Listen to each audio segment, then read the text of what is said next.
Welcome back as we continue our opening day press conferences. We're joined now by UC Irvine.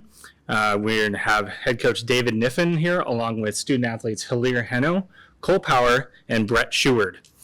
We'll open it up with a statement from Coach Niffen and then open it up for questions. Grateful to be back in the NCAA tournament. Excited for what's ahead, and just really hopeful that this ramp up with the 8 teams, so the true quarterfinal, the semifinal, and the final, just gives an awesome ramp up for the fans to get excited about it. Each round is a legitimate round now. This is pretty exciting. Vinny Lopes here from Off the Block. Question for all the student athletes. Looking at your matchup against Penn State, you played them last year. I know, Brett, you didn't play in that match, but what was the biggest thing that you took away from that match, and what jumps out on the film watching them as you prepare for this upcoming match? They're a pretty good team. We studied them a lot. We know how they play. So we just got to play our Irvine ball, and I think we'll be fine. Just got to stop their servers, and I think we're in a good spot. Yeah, I'd have to agree. A lot of good volleyball players on their side of the court. We're going to pay attention to what they have on their side of the net, but I think it matters more what we have going on our side of the net, and we're just going to focus on, like you said, playing Irvine ball. And even though Brett didn't play Penn State in an Irvine jersey last year, you could probably speak to this as well. Yeah, I played them last year in Hawaii. A little bit different team with guys that graduated, but still a very strong and experienced group. Really well coached and really disciplined team. So it's going to be a fun one. And then, Hilaire, I want to ask, last year playing Penn State went lights out serving, believe nine aces in that match. You got another matchup going up against Ryan Mark, one of the great passers. What's your thought as a server when you know across the court you're going to be facing one of the top passers in the country? You know, when I go on the line, I have all my teammates and they've just telling me to hit my serve. So it's what I'm doing all the time, something that is pretty repeatable. So obviously I'm looking at who's passing, you know, like who's passing on the left side, middle of the side, and, you know, just trying to put the ball on the court and be as precise as I can by just like not doing the same shot twice in a row. So I think it's the main thing, hit my serve. Taking on with the LA Times, coach, you were just talking about the fans. Obviously, this venue is known for a great home court advantage for Long Beach State, but just what stands out about playing in this venue, the community that really comes out to support not just Long Beach State, but just men's volleyball in general? Yeah, I mean, you've got a really knowledgeable fan base in Southern California. I think that's one of the things that stands out is just the IQ of the fans. You've got true volleyball fans as opposed to maybe just sport fans that are coming out to watch. So that's always fun. Depending on the teams that are playing in an environment like this where it's technically a neutral court, it'd be interesting to see how involved the fans get. Certainly in the opening rounds, this will be interesting. I know a lot of the all-session passes were bought up early by fans, and, you know, it'll be interesting to see who shows up for which matches, and as stacked as it is, you know, it's 4 matches in a single day on Tuesday. I can't imagine we'll have a full venue from first match to end of the day. But I think the accessibility to this venue in terms of just proximity for people, there's a good chance we'll get a lot of people coming out, and that's exciting. Coach, you guys had some success here recently within the month, a 3-0 sweep.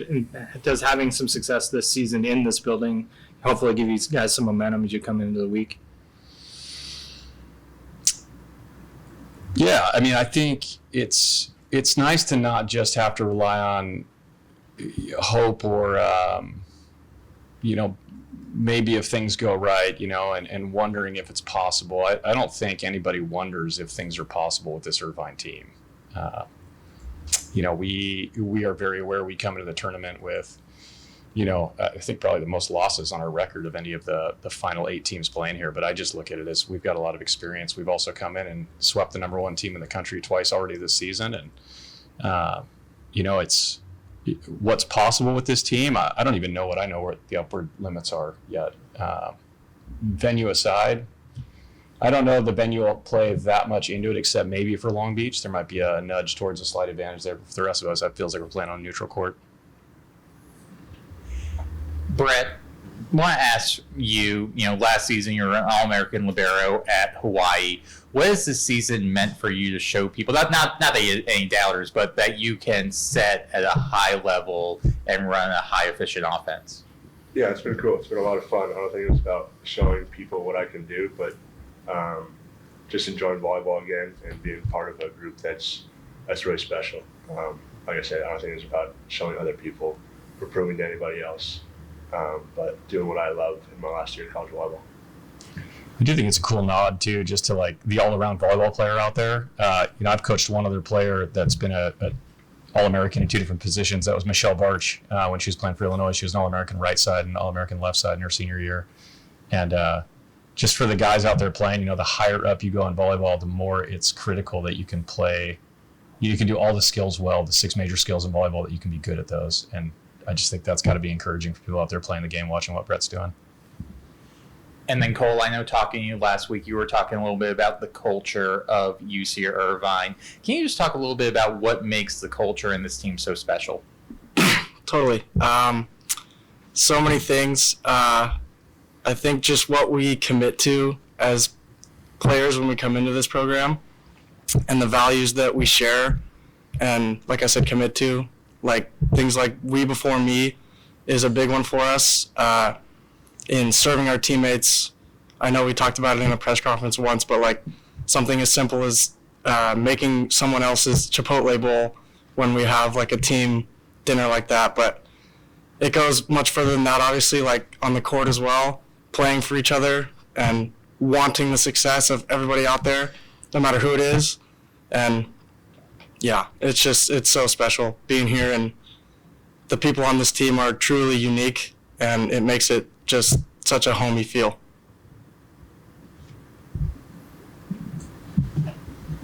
Where do you get your Chipotle bowl? What do I get in my Chipotle bowl? That was the same question. Hey, you bring up Chipotle, you cannot ask. Mine's pretty standard. It's like everything you would expect. White rice, chicken, pico, guac, cheese. Yeah, all the good stuff. And he eats approximately 33% of the ball, so it's always good to have him next to me, because just take it. More food. But an actual volleyball question. Your coach was mentioning how like you've lost more games than maybe some of these other teams, but just what have you learned from those experiences? How has that made you better to still get here and be in a position to fight for the NCAA title? I think this team does a really good job of learning after wins and losses, and having those experiences have really pushed the needle forward for us. We learn something new every time we go out on the court, and we just apply it pretty immediately in practice and in the next game, and I think we come out stronger because of it, and I think that's a real advantage with this team.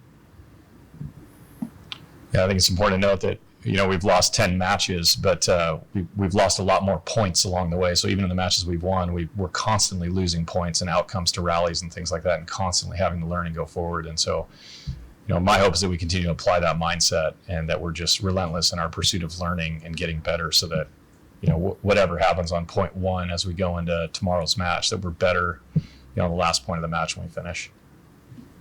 And then, Coach, question for you, because you've seen a lot of volleyball. Guys, have you seen a player who's more creative offensively than the person sitting right next to you? Which one?